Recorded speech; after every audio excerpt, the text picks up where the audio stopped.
C'est en famille ou entre amis qu'ils ont répondu à l'invitation du diocèse. Ils sont tourangeaux, parisiens, lyonnais ou encore membres de délégations venant d'Italie ou de Hongrie. Tous rassemblés autour d'un pique-nique et autour de Saint-Martin, l'homme au manteau partagé. Le partage pour moi c'est au sein de la famille en premier et puis évidemment tourner vers les autres socialement. Ces grands rassemblements sont là pour nous rappeler que nous sommes des hommes au milieu des hommes et de vivre au milieu des Syriens, au milieu de tout ce qui se passe. Il y a une manière de participation globale à travers de ces moments-là. On le fait en pensée, on le fait en prière. C'est un moment important.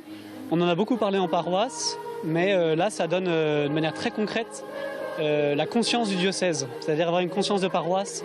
C'est assez facile au niveau du catéchisme, de la messe du dimanche, etc. Avoir une conscience du diocèse, c'est dans ces moments-là que ça se joue en fait. Puis les participants quittent la pelouse. Pour la messe, elle durera 2 heures. Elle est donnée par Monseigneur Aubertin. Une messe dédiée à l'anniversaire de l'ordination de Martin comme évêque de Tours en 371. Le faire à Marmoutier, ça a beaucoup de sens puisque c'était le lieu privilégié de ressourcement de Saint-Martin lorsqu'il était évêque de Tours. Il vivait en fait ici, à Marmoutier.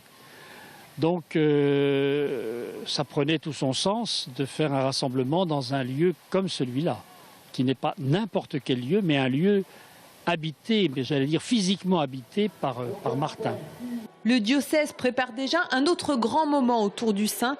Le 11 novembre prochain sera célébré le retour du corps de Saint-Martin à Tours.